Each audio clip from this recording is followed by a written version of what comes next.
हाँ, hi students, I am Ansar sir and this is Ejaz sir maths academy. आज हमें पढ़ना है हमारा साइंस 2 चैप्टर नंबर 1 का ऑलमोस्ट आखिरी पोर्शन चल रहा है और वो ये सीबीएसई बोर्ड में भी यही कॉन्सेप्ट हम पढ़ते हैं। सीबीएसई वालों के लिए भी यह वीडियो यूजफुल है, स्टेट वालों के लिए भी यूजफुल है। सी नेचुरल सिलेक्शन, आज हमें 3 टॉपिक्स कवर करना है हमारे इस वीडियो में, इसीलिए मैंने ऑलरेडी पहले सब कुछ लिख कर रखा है ताकि हमारा टाइम बचे। तो नेचुरल सिलेक्शन की थियरी हम पहले पढ़ते हैं। This theory of natural selection was given by Charles Darwin. Natural selection की थियरी चार्ल्स डार्विन की थियरी है। Charles Darwin gave this theory in his book called origin of species. Origin यानी start होना, species यानी new variety. हमको मालूम है Charles Darwin ने क्या कहा था, डायनासोर से बर्ड्स बने, तो डायनासोर एक अलग स्पीशीज को बिलोंग करते हैं, एक अलग प्रजाति, एक अलग वैरायटी ऑफ एनिमल्स है, और बर्ड्स दूसरी वैरायटी ऑफ एनिमल्स है। डायनासोर एक अलग स्पीशीज को बिलोंग करते हैं और बर्ड्स एक अलग स्पीशीज को बिलोंग करते हैं। तो डायनासोर से बर्ड्स बन गए, यानी एक स्पीशीज की पहले डायनासोर की स्पीशीज थी, उसी से नई स्पीशीज की ओरिजिन हो गई, नई स्पीशीज बन गई। कौन सी बन गई? बर्ड्स बन गए। तो डायनासोर से बर्ड्स का बनना, ये origin of new species from old species. Old species यानी डायनासोर, न्यू स्पीशीज यानी बर्ड्स। तो ओल्ड स्पीशीज से न्यू स्पीशीज का बनना उसको बोलते हैं वो अभी हम नहीं पढ़ेंगे, उसको थोड़ा रुक के पढ़ेंगे। ओरिजिन ऑफ स्पीशीज का मतलब क्या होता है? न्यू स्पीशीज बनना, नए वैरायटी ऑफ एनिमल दुनिया में आना। और नए वैरायटी ऑफ एनिमल्स कहाँ से आते हैं दुनिया में? पुराने एनिमल से, according to Charles Darwin. Human beings कहाँ से आए? गाय, भैंस, मंकी, डोंकी से आए, ठीक है, अकॉर्डिंग टू चार्ल्स डार्विन। अब देखो चार्ल्स डार्विन ने इस थियरी में क्या कहा है, there is always over production of species, यानी दुनिया में जितने एनिमल जिंदा रह सकते उससे हमेशा ज्यादा पैदा होते हैं। चार्ल्स डार्विन ने कहा। क्या आपको मालूम है एक कॉड फिश एक फिश की एक वैरायटी है, COD कॉड फिश एक फिश की वैरायटी है, एक टाइप की मछली होती है।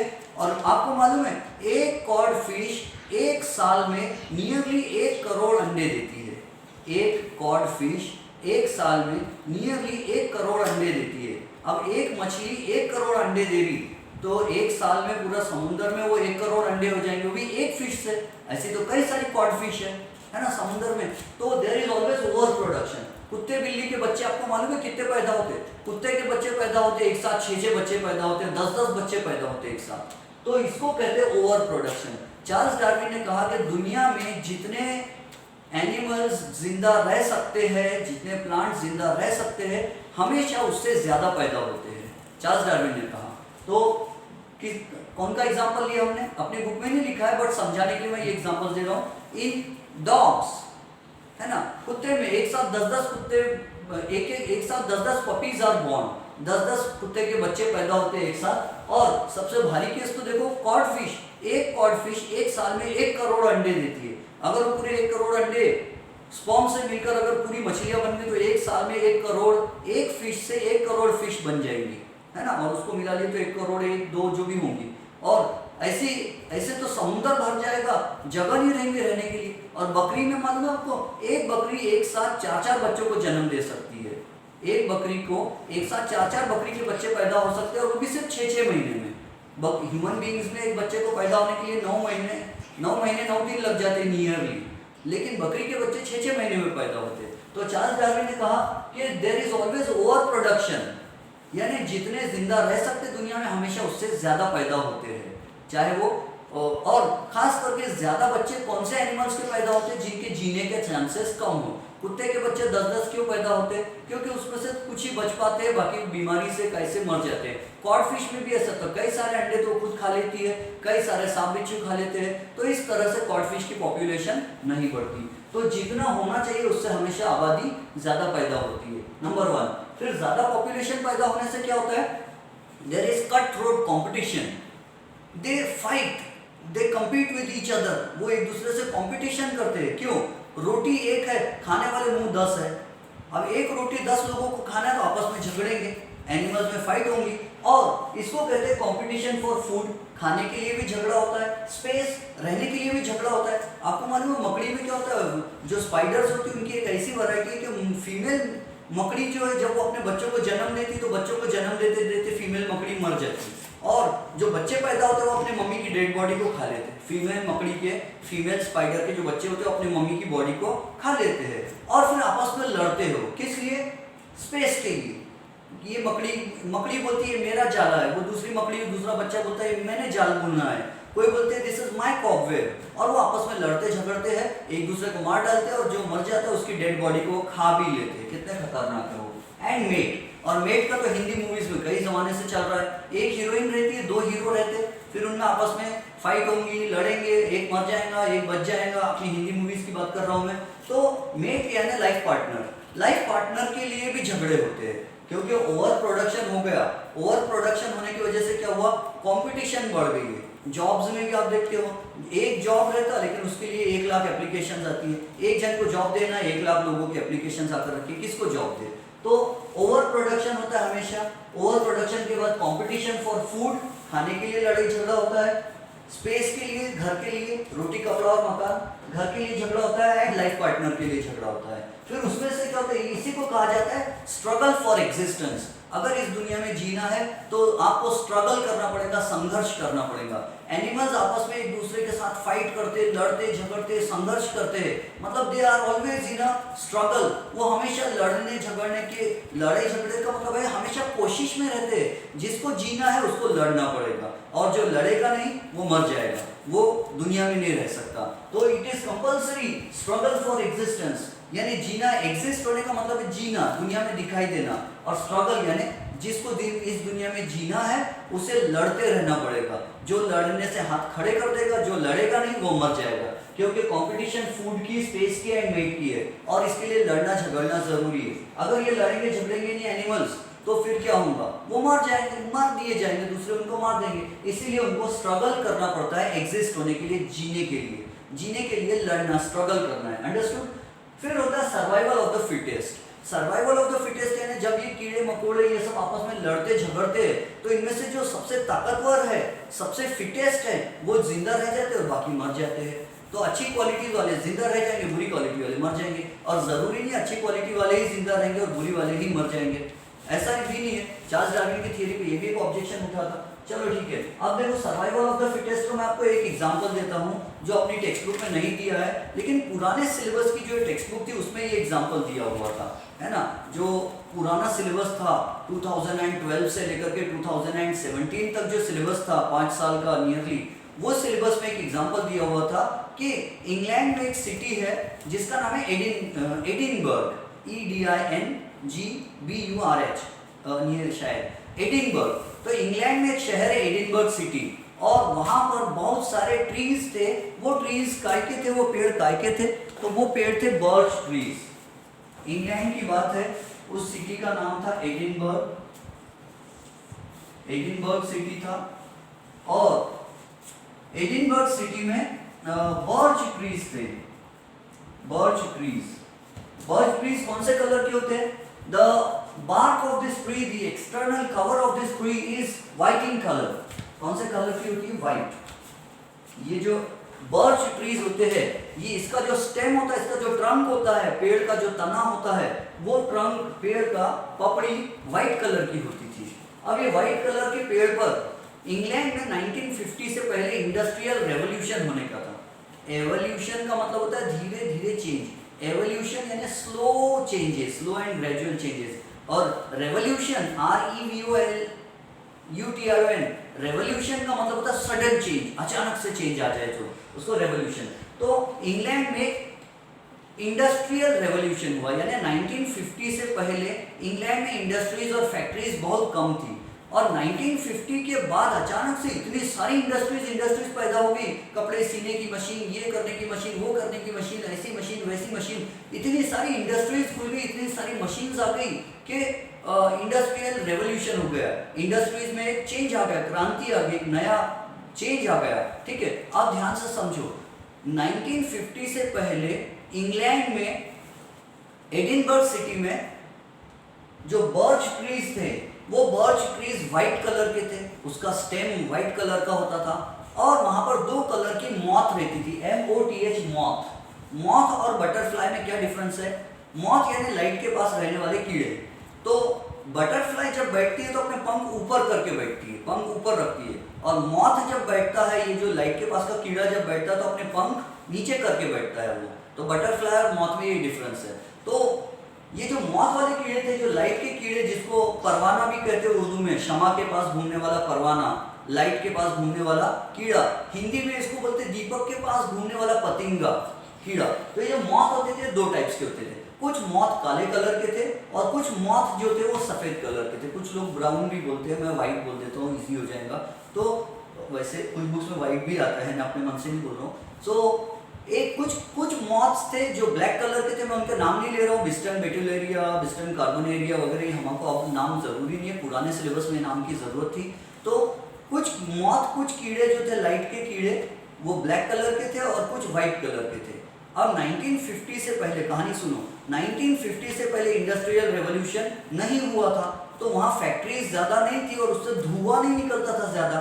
तो ये जो बर्च ट्री है, इसका जो कवर था, ट्रंक था, पेड़ की जो स्टेम थी, वो वाइट कलर की होती थी और उस पर दोनों कलर की मॉथ बैठती थी। काले काले कीड़े भी बैठते थे और वाइट वाले कीड़े भी बैठते थे। तो कौवा जब आता था और बर्ड जब आते थे कीड़े को खाने के लिए, तो कौन से कीड़े को बर्ड ज़्यादा खाएंगे, व्हाइट वाले को या ब्लैक वाले को? तो ब्लैक वाले कीड़े को ज़्यादा खाते थे। पूछो क्यों?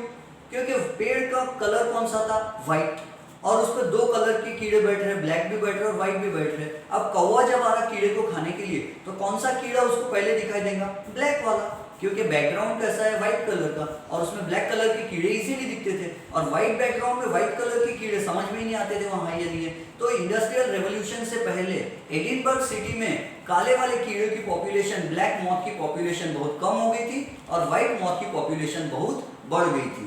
लेकिन जैसे इंडस्ट्रियल रेवोल्यूशन हुआ, उसके कुछ साल बाद इतना फैक्ट्री से धुआं, पोल्यूशन, कचरा निकलने लगा, तो जो कार्बन के जो सूट पार्टिकल्स थे, ब्लैक पार्टिकल्स, वो बर्च ट्री जो व्हाइट कलर का होता था, अब धुएं के कारण वो काला होने लग गए। ऐसे बर्च ट्रीज जो थे, वो बहुत सारे बर्च ट्री काले हो गए धुएं के कारण। ऐसा होता है।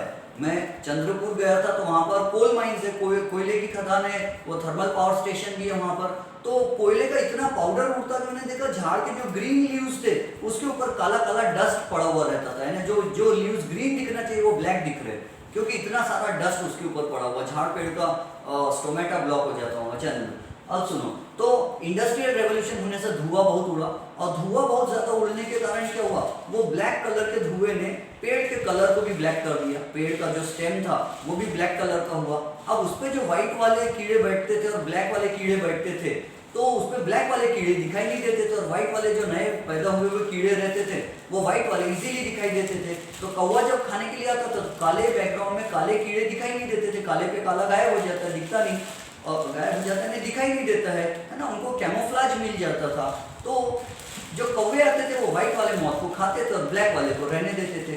तो कभी क्या, देखो इंडस्ट्रियल रेवोल्यूशन से पहले क्या हुआ, काले वाले की पॉपुलेशन कम हुई, व्हाइट की पॉपुलेशन बढ़ी, और इंडस्ट्रियल रेवोल्यूशन के बाद क्या हुआ, काले की पॉपुलेशन बढ़ गई और व्हाइट वाले की पॉपुलेशन कम हो गई। तो चार्ल्स डार्विन ने कहा नेचर सिलेक्ट करता है, बोले कि किसको जीना है, किसको जीने देना और किसको नहीं जीने देना, किसकी पॉपुलेशन बढ़ेगी और किसकी पॉपुलेशन नहीं बढ़ेगी, ये नेचर सिलेक्ट करता है। बोले नेचर कभी बाढ़ भेजता है, बोले बाढ़ आ जाती, फ्लड्स आ जाती, कभी तेज गर्मी आती है, बोले कभी बहुत ठंड पड़ जाती है। तो नेचर रह रहकर हमारी परीक्षा लेता है, बोले, और उस एग्जाम में, उस परीक्षा में जो एनिमल जिंदा रह सकते हैं, जो स्ट्रगल करते हैं, जो स्ट्रगल फॉर एग्जिस्टेंस करते हैं, they are the fittest for the survival, वो जीने लायक होते हैं। दे आर फिटेस्ट, वो सबसे फिट है, वो जीने लायक है, उनका सर्वाइवल होगा, वो जी लेंगे। और ऐसे एनिमल्स जो जी सकते हैं, जो कंडीशन से लड़ सकते हैं, वो जी जाते हैं और बाकी मर जाते हैं।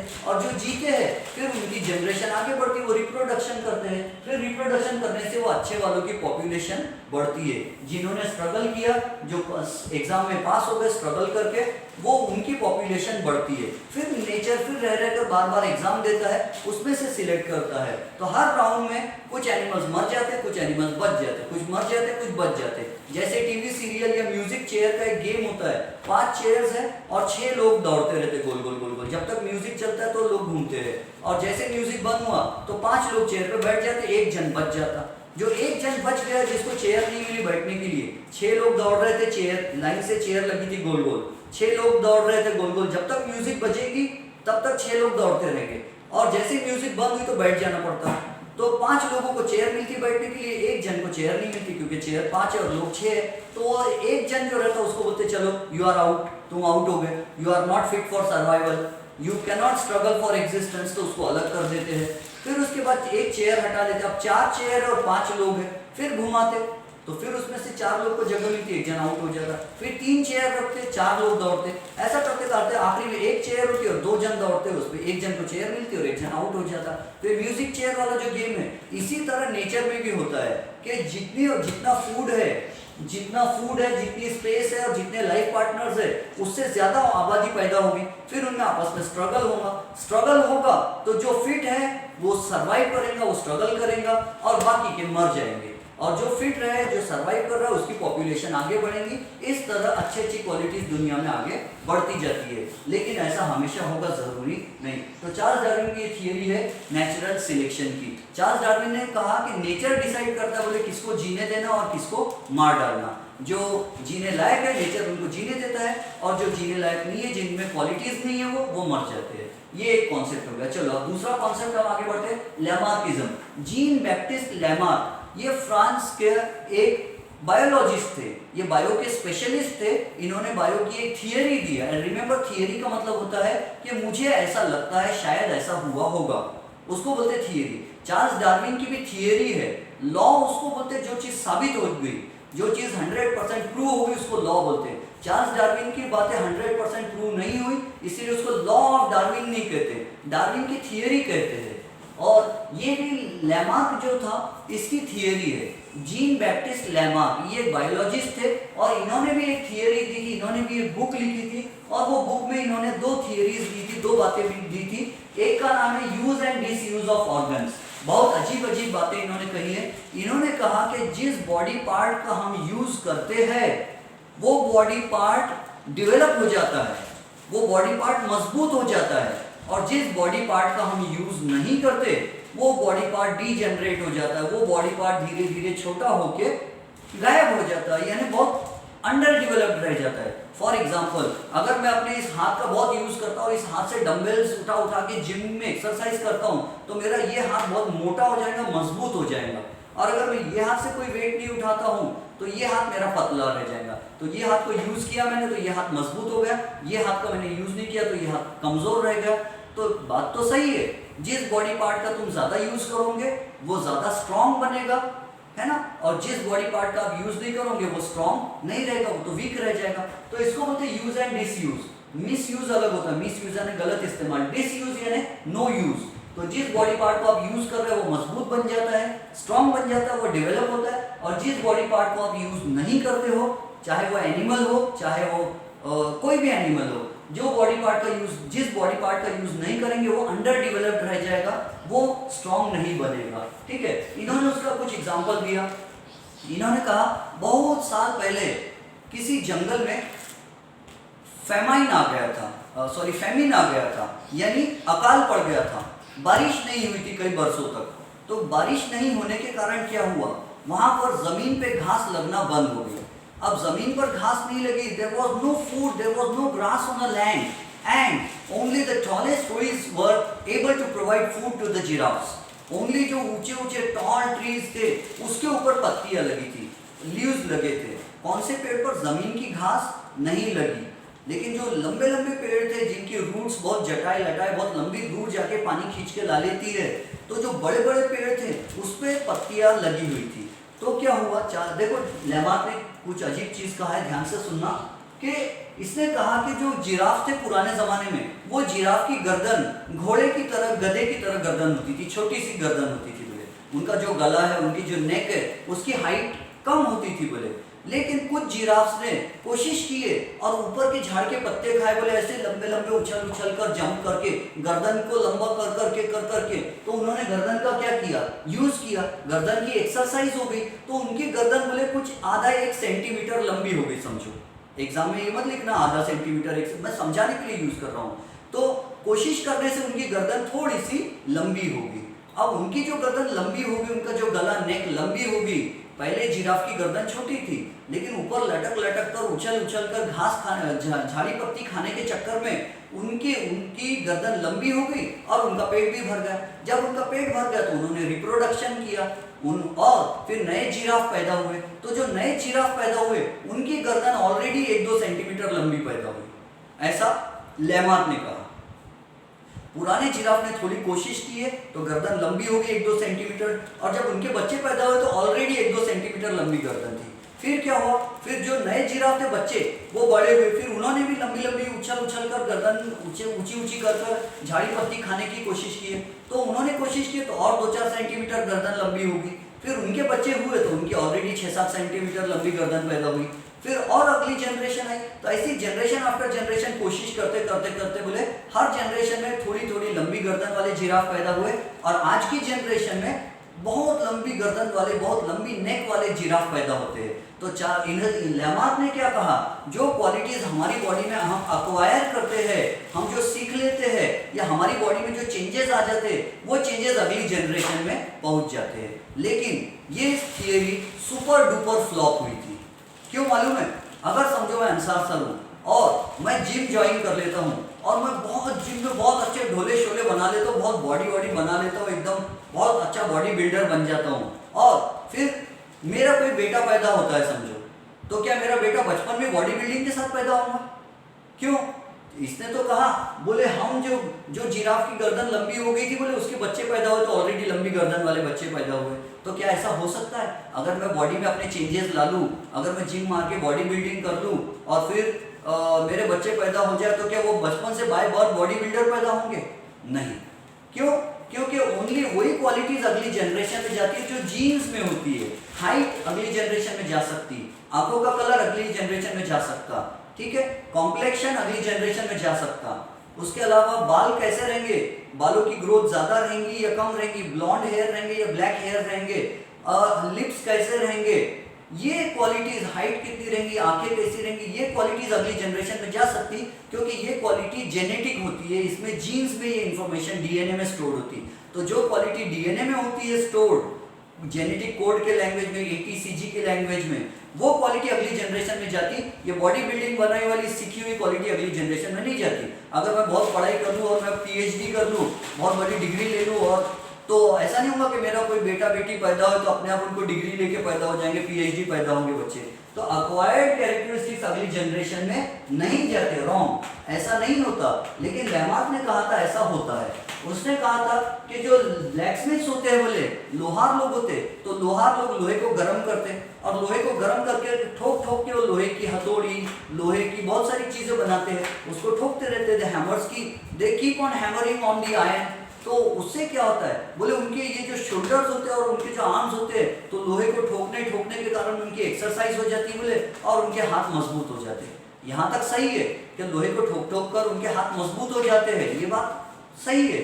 लेकिन अब लोहार का बेटा पैदा होगा और उसके भी हाथ मजबूत रहेंगे, ये बात जरूरी नहीं है। हो सकता है लोहार का बेटा पैदा हो और उसके हाथ एकदम लल्लू वाले हाथ पैदा हो जाए, ऐसा भी हो सकता है, क्योंकि जरूरी थोड़ी कि लोहार ने अपने हाथ मजबूत बनाए तो उसके बच्चों के भी हाथ मजबूत रहेंगे। लेकिन लेमार्क ने कहा कि उस लोहार के हाथ मजबूत बन जाते हैं, बोले फ्लाइटलेस ऑस्ट्रिच एंड एमू।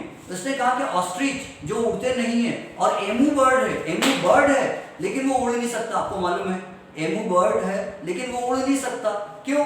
क्योंकि बोले उसने लेजीनेस, उसने अपने पंखों का कभी यूज किया ही नहीं, बोले, तो उसने अपने पंख का यूज नहीं किया उड़ने के लिए, तो इसीलिए उसके पंख डीजेनरेट हो गए, बोले, और अब उसके पंख में वो ताकत नहीं है कि वो उड़ सके।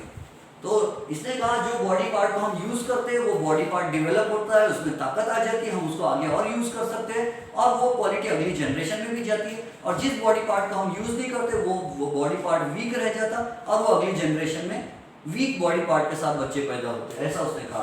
बोले स्वान एंड डक ने अपने पैरों को तैरने के काम में लाए, स्विमिंग के काम में लाए, तो इसीलिए उनके पैर में उंगलियों के बीच में चमड़ी आ गई, बोले, और वो स्विमिंग करने के लिए उसका ओर बन गया, चप्पू बन गया, बोले वो नाव चलाने वाला ऐसा बन गया। ठीक है। सांप के, लेमार्क ने कहा कि बहुत साल पहले, बहुत जमाने पहले सांप के पैर होते थे, बोले सांप पैर पे चलता था, बोले पैरों के बल, लेकिन सांप ने कई बरसों बरस तक बोले अपने सांप की जनरेशन होती थी और उन्होंने अपने पैरों का कोई यूज नहीं किए, वो क्रॉल करते थे बोले, रेंगते घसीटते थे, अपने पैरों को यूज नहीं करते थे बोले। तो धीरे धीरे उनके पैर गायब हो गए बोले, उनके पैरों में ताकत नहीं रही, कमजोर हो गए उनके पैर, और कमजोर होते होते उनके पैर गायब हो गए। आने वाली जनरेशन में कमजोर पैर पैदा हुए और उन्होंने भी यूज नहीं किए, तो आने वाली और जनरेशन हुई, उन्होंने भी पैर यूज नहीं किए, और हर जनरेशन में पैर वीक वीक वीक होते होते होते होते उनके पैर गायब हो गए बोले। तो चार्ल्स डार्विन ने कहा, लैमार्क ने कहा कि जो बॉडी पार्ट को हम यूज करते हैं वो बॉडी पार्ट स्ट्रांग बन जाता है, वो डेवलप होता है। जो बॉडी पार्ट को हम यूज नहीं करते वो अंडर डेवलप्ड रह जाता है, उसका डेवलपमेंट नहीं होता, वो उल्टा डीजेनरेट हो जाता है, छोटा हो जाता है, वो बॉडी पार्ट यूज में नहीं आता है, और वैसे के वैसे ही वो खाली रह जाता है। और अगली जनरेशन में हमारी अक्वायर्ड क्वालिटीज, जो चीज हम दुनिया में सीखते हैं, वो क्वालिटी अगली जनरेशन में पास होती है, ऐसा लैमार्क ने कहा। लेकिन ये बात सुपर डुपर फ्लॉप हुई, ये बहुत गलत बात है, ऐसा नहीं होता। मैंने आपको एग्जांपल दिया कि अगर मैं जिम ज्वाइन करके बॉडी बिल्डिंग कर लूं और कोई बच्चे पैदा हो जाए, तो ऐसा नहीं होगा कि बच्चा बॉडी बिल्डिंग के साथ पैदा हो गया, ऐसा नहीं होता है। ठीक है, चलो अब नेक्स्ट कॉन्सेप्ट है speciation. What is speciation? Speciation का मतलब होता है formation of a new species from the old one. Example क्या दे सकता हूं इसका एग्जाम्पल दे सकता हूं मैं कि पुरानी स्पीशीज थी डायनासोर, और डायनासोर से न्यू स्पीशीज कौन सी बनी? बर्ड्स की स्पीशीज बनी, ऐसा चार्ल्स डार्विन ने कहा। ये ओल्ड स्पीशीज है, ओल्ड स्पीशीज का एग्जांपल क्या है? डायनासोर। डायनासोर ओल्ड थे बोले, और उन्हीं से नए बर्ड्स बने, डायनासोर से बर्ड्स बने, ऐसा चार्ल्स डार्विन ने कहा इनडायरेक्टली। ठीक है, तो what is speciation? Formation of a new species from the old species is called speciation. Speciation. अब स्पीशीज किसको बोलते हैं? क्या इंग्लैंड के लोग और अफ्रीका के लोग सेम स्पीशीज को बिलोंग करते हैं या वो डिफरेंट स्पीशीज है? तो आंसर है वो सेम स्पीशीज है। सेम स्पीशीज क्यों है? सेम स्पीशीज उसको बोलते, सेम स्पीशीज उसको बोलते कि जब दो एनिमल्स, दो ग्रुप ऑफ एनिमल्स आपस में, उनके क्रोमोसोम नंबर दोनों के सेम रहते नॉर्मली, और दोनों आपस में रिप्रोडक्शन करके फर्टाइल ऑफस्प्रिंग पैदा कर सकते, तो हम कहते हैं कि वो सेम स्पीशीज के हैं। अब मान लो कोई अफ्रीका के अंकल की शादी अमेरिका के आंटी से हो गई, या कोई अमेरिका के अंकल की शादी अफ्रीका के आंटी से हो गई, तो इनके जो बच्चे पैदा होंगे वो मेल और या तो मेल होंगे या तो फीमेल होंगे नॉर्मल कंडीशन में। तो अगर कोई दो स्पीशीज की शादी आपस में हो सकती है और इनके जो बच्चे या तो मेल या तो फीमेल पैदा होते हैं, 50-50 वाले वो जो होते हैं, जो कभी ऐसा भी होता, मैंने आपको 9th में समझाया था कि अगर फीमेल हॉर्स की शादी मेल डोंकी से करा दी जाए, तो फीमेल हॉर्स को कुछ समय बाद एक बच्चा पैदा होगा, और वो जो बच्चा होगा वो म्यूल होगा, MULE म्यूल, खच्चर, और म्यूल मेल होगा या फीमेल होगा, तो वो ना तो मेल रहेगा ना तो फीमेल रहेगा। म्यूल ना तो आदमी रहता है, ना तो वो नर रहता है, ना तो वो मादा रहता है। म्यूल कुछ भी नहीं रहता, आदमी औरत कुछ भी नहीं कहलाता है वो। तो म्यूल, अब म्यूल की जनरेशन आगे बढ़ सकती है, वो तो कुछ भी नहीं है, ना तो मेल है ना ही तो फीमेल है। तो अब हम क्या कहेंगे, horse and donkey same species को बिलोंग नहीं करते। क्यों नहीं करते? क्योंकि इन्होंने जो चीज पैदा की है वो अपनी जनरेशन आगे नहीं बढ़ा सकती। तो जब दो ग्रुप के लोग आपस में शादी करके या तो मेल या फीमेल को जन्म दे सकते हैं, तो समझ जाना वो सेम स्पीशीज वाले हैं। और अगर वो ऐसे एनिमल को जन्म देते जो ना तो मेल है ना तो फीमेल है, तो इसका मतलब है कि वो सेम स्पीशीज को बिलोंग नहीं करते। चलो स्पीशीज का डेफिनेशन समझ गए। If two groups of animals और plants have same number of chromosomes and if they can reproduce and produce fertile offsprings, then they belong to the same species. Now isolation, cause of speciation. ये दो varieties बनती कैसे, dinosaur से birds बन कैसे गए?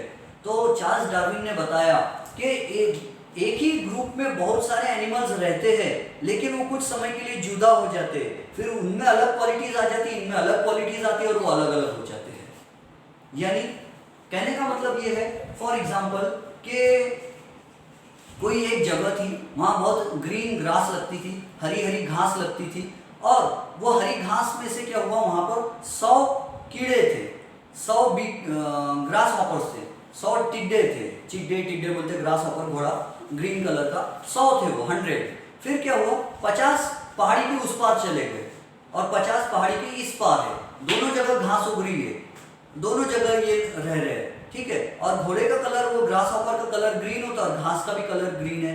अब ये जो 50 ग्रास हॉपर्स बचे हुए पुरानी जगह में और नई जगह में दूसरे 50 चले गए, ये जो 50 पुरानी जगह में है इनमें आपस में रिप्रोडक्शन हो रहा। अब एक घोड़े में, एक ग्रास हॉपर में क्या हुआ, डीएनए में जेनेटिक म्यूटेशन हुआ। रिमेंबर चार्ल्स डार्विन को ये म्यूटेशन वगैरह क्या होता समझ मालूम नहीं था। चार्ल्स डार्विन को डीएनए का क्या है ये कॉन्सेप्ट उसको नहीं मालूम था उस समय, ठीक है। यानी ग्रेगर जोहान मेंडल ने जो थियरी दी है डोमिनेंट क्वालिटी और रिसेसिव ट्रेट वगैरह, ये सब डार्विन को मालूम नहीं था। तो अब क्या हुआ, पुराना ग्रुप है 50 ग्रास हॉपर्स का। अब 50 ग्रास हॉपर के ग्रुप में उनमें आपस में शादी ब्याह हो रही है और उनमें कुछ ग्रास हॉपर रेड कलर के पैदा हो गए, लाल कलर के पैदा हो गए। क्यों? क्योंकि शादी ब्याह हुई। और कभी कभी होता, मैंने आपको एग्जांपल दिया था कि एक अंकल हमारे कॉलेज में, जब मैं पढ़ता था हिजलप कॉलेज में, एक अंकल बहुत गोरे गोरे थे और उनकी वाइफ भी बहुत गोरी गोरी थी और उनका बच्चा पैदा हुआ अफ्रीका जैसा, डार्क कॉम्प्लेक्शन। तो म्यूटेशन हो गया होगा, जेनेटिक चेंज हो गया अचानक से, सडन डीएनए कॉपी करने में या जेनेटिक चेंज होने के कारण में भी ऐसा म्यूटेशन के थ्रू भी हो सकता, या डीएनए कॉपी होने में भी एरर हो सकती है। तो समझो ग्रीन वालों के ग्रुप में एक दो लाल घोड़े आ गए, लाल वाले वो ग्रास हॉपर्स आ गए, ठीक है। अब क्या होगा, मेरे ख्याल से कहानी लंबी हो रही, वीडियो लेक्चर हमारा थोड़ा ज़्यादा लंबा हो रहा है, शॉर्ट में रैप अप करते हैं इसको। तो दूसरे एरिया के जो इस एरिया वाले थे, ये जो रेड वाले थे, अब यहाँ पर क्या हुआ, यहाँ पर जो नए एरिया में चले गए थे वहाँ कितने ग्रास हॉपर्स है, 50 है।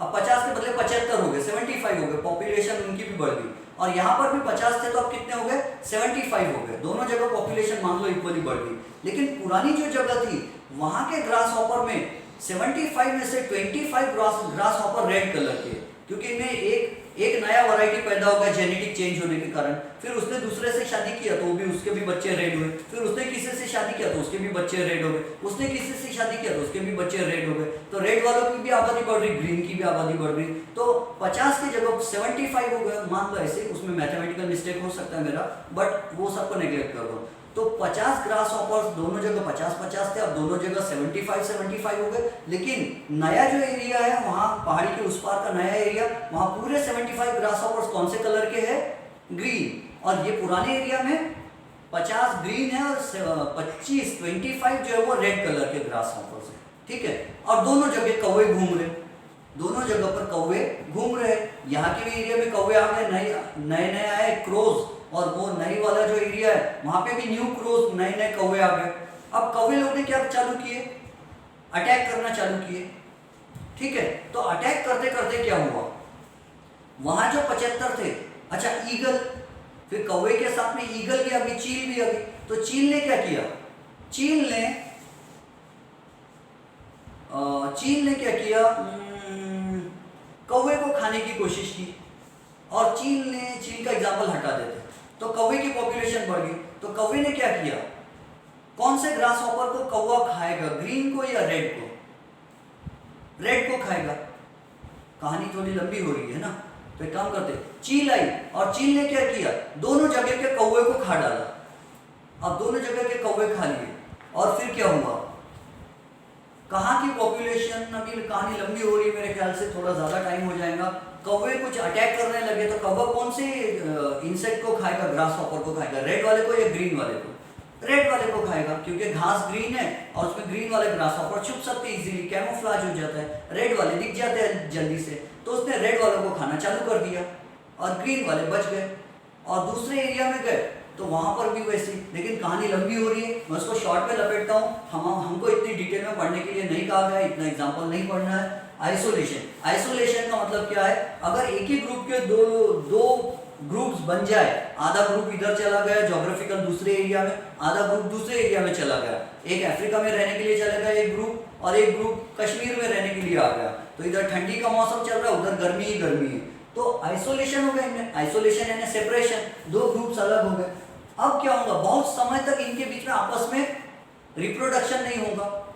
अगर बहुत समय तक इनमें रिप्रोडक्शन नहीं होगा तो उनमें जो जेनेटिक चेंजेस आ रहे हैं म्यूटेशन के कारण और नई नई वैरायटी, उनमें बहुत चेंजेस आ जाएंगे, इनमें भी बहुत चेंजेस आ जाएंगे। समझो 1000 साल के लिए इधर भी ग्रास हॉपर थे, उधर भी ग्रास हॉपर थे।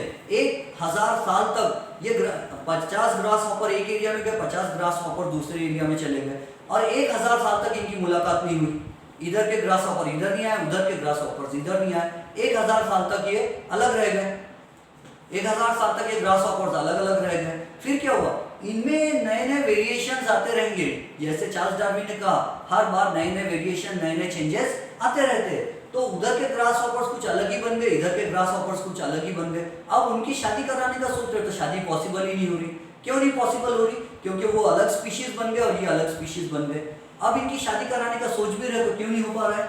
एक तो बिहेवियरल आइसोलेशन हो सकता है। बिहेवियरल आइसोलेशन का मतलब है एक एरिया में जो ग्रास हॉपर्स है वो चाहते, उनकी फीमेल चाहती कि हमसे जो शादी करेगा वो हमको लड़ाई लड़के दिखाएगा। या फ्रॉग का देखते हैं, बारिश के मौसम में फ्रॉग गाना गाता है, मेल फ्रॉग टर टर टर टर गाना गाता है, फीमेल फ्रॉग इंप्रेस हो जाती है तो उनकी शादी होती है। अगर फीमेल फ्रॉग की शादी किसी और एनिमल से करवाना चाहे तो नहीं हो पाएंगी। क्यों नहीं होगी? क्योंकि वो दूसरा एनिमल गाना ही नहीं गाएगा, उसको मालूम ही नहीं, बिहेवियर उसका अलग रहेगा, इनका अलग रहेगा। जब बिहेवियर मैच नहीं होगा तो इनमें रिप्रोडक्शन नहीं होगा बहुत समय तक। ये रिप्रोडक्शन करना चाह रहे, वो करना चाह रहे, लेकिन दोनों में रिप्रोडक्शन नहीं हो रहा। क्यों? क्योंकि एक ग्रुप वाले बोलते हैं हमको पहले गाना गा के इंप्रेस करो फिर हमसे रिप्रोडक्शन करो, दूसरे ग्रुप वाले बोलते हैं गाना क्या चीज होती है हमको समझता नहीं। तो दोनों का बिहेवियर मैच नहीं होता तो दोनों में रिप्रोडक्शन बहुत समय तक नहीं होता। अब जब बहुत समय तक दो ग्रुप वालों में रिप्रोडक्शन नहीं हुआ तो वो ग्रुप में अलग अलग ही क्वालिटीज आती जाती है, ग्रुप में अलग अलग चेंजेस आ जाते हैं और बहुत समय बाद दोनों अलग स्पीशीज बन जाती है। ठीक है, तो what is the first cause of speciation? नई वैरायटी क्यों बन जाती है? एक ही ग्रुप के 100 ग्रास हॉपर्स थे, लेकिन 50 पहाड़ी के इस पार आ गए, 50 पहाड़ी के उस पार आ गए और 1000 साल तक दोनों की मुलाकात नहीं हुई। ठीक है, या तो फिर ऐसा हुआ कि कुछ साल तक दोनों की मुलाकात, दो ग्रुप्स की मुलाकात नहीं हुई और 1 साल के बाद, मान लो 1 साल के बाद दोनों की मुलाकात करवा देते। कंफ्यूज मत होना, पहाड़ी के इस पार 50 ग्रास हॉपर है, पहाड़ी के दूसरी पार 50 ग्रास हॉपर है, 1 साल तक उनकी मुलाकात नहीं हुई। अब 1 साल के बाद इधर, और उनकी लाइफ बहुत लंबी है समझो, इधर के ग्रास हॉपर उधर गए 50 साल, 1 साल के बाद उधर गए। अब उधर गए तो इन्होंने चाहा कि उनसे रिप्रोडक्शन करते अपन, लेकिन रिप्रोडक्शन हो ही नहीं पाया। क्यों नहीं हुआ? अगर रिप्रोडक्शन होता था तो उनकी और वैरायटी बढ़ती थी और मतलब उनमें और एक दूसरे को जानने पहचानने की स्पीशीज सेम रहती थी वो। लेकिन क्या हुआ, जो पहाड़ी के इस पार वाले थे उनका बिहेवियर अलग था और उस पार वालों का बिहेवियर अलग था। वो बोलते थे हमको गाना गा के इम्प्रेस करो, ये बोलते हम गाना नहीं गा सकते। वो बोलते हमको लड़ाई, बैल से सांड से लड़कर दिखाओ हम खुश हो जाएंगे, ये बोलते हम नहीं लड़ सकते। वैसे ग्रास हॉपर नहीं लड़ते। तो बिहेवियर उन दोनों का अलग अलग हो गया तो दोनों में शादी होना पॉसिबल नहीं है। अब ये क्या हो गया, अब वो दोनों आइसोलेट हो गए, दोनों कई बरसों बरस तक, 1000 साल तक दोनों में अब रिप्रोडक्शन नहीं हुआ। क्यों? दोनों का बिहेवियर मैच नहीं हो रहा। तो 1000 साल में इनमें भी बहुत चेंजेस आ जाएंगे, इनमें भी बहुत चेंजेस आएंगे और जब 1000 साल के बाद दोनों मिलेंगे और उनकी आगे जनरेशन मिलेंगी, फ्यूचर जनरेशन, तो बोलेंगे तुम कौन से खानदान के, तुम कौन से खानदान। तो हालांकि वो एक ही खानदान के थे लेकिन दोनों अलग अलग रहने के कारण बहुत ज्यादा उनमें चेंजेस आ गए। समझ रहे हो? एक ही पापा के 2 बच्चे हैं और दो, एक अफ्रीका चले गया, एक अमेरिका चला गया, तो वो कई 1000 साल बाद देखेंगे तो ये अमेरिका वाले की जनरेशन कुछ अलग ही बन जाएगी और अफ्रीका वाले की अलग ही बन जाएगी। और 1000 साल में तो वैसे कोई ज्यादा चेंज नहीं होता, लेकिन 1 लाख साल बाद देखेंगे तो इधर वाले इंसान जानवर बन गए होंगे और इधर वाले इंसान ही रहे होंगे, तो उनमें रिप्रोडक्शन होना पॉसिबल नहीं है। हम बोलते हैं ये जानवर की अलग स्पीशीज है और ये इंसान की अलग स्पीशीज है। हालांकि एक जमाने में वो दोनों भाई थे लेकिन अलग अलग जगह चले गए तो नई स्पीशीज बन गई। समझ में आ रहा है आपको? जैसे चार्ल्स डार्विन ने कहा था कि एक ही सेल से सब पैदा हुए, लेकिन गाय भैंस की स्पीशीज अलग है, कुत्ते बिल्ली की स्पीशीज अलग है, सांप की स्पीशीज अलग है, बिच्छू की स्पीशीज अलग है। क्यों स्पीशीज अलग है? क्योंकि इतने दूर दूर चले गए एक दूसरे से और इनका बिहेवियर इतना अलग हो गया कि अब इनमें आपस में रिप्रोडक्शन होना पॉसिबल नहीं है। इसके कारण ज्योग्राफिकल आइसोलेशन यानी दूर चले जाना, ज्योग्राफिकल एरिया में दूर दूर चले जाना, रिप्रोडक्शन नहीं होना, इनका खानदान अलग इंसान से जानवर बन गया, इनका खानदान अलग इंसान ही रह गया, ऐसा होता है। टेम्पोरल आइसोलेशन यानी टाइम का आइसोलेशन, टाइम पीरियड का आइसोलेशन यानी एक पहाड़ी के इस पार वाले जो ग्रास हॉपर्स थे 50, पहाड़ी के उस पार में भी 50 थे। जब इधर के कुछ ग्रास हॉपर उधर गए रिप्रोडक्शन करने की इच्छा लेके, तो जब उनका रिप्रोडक्शन नहीं हो पाया। क्यों?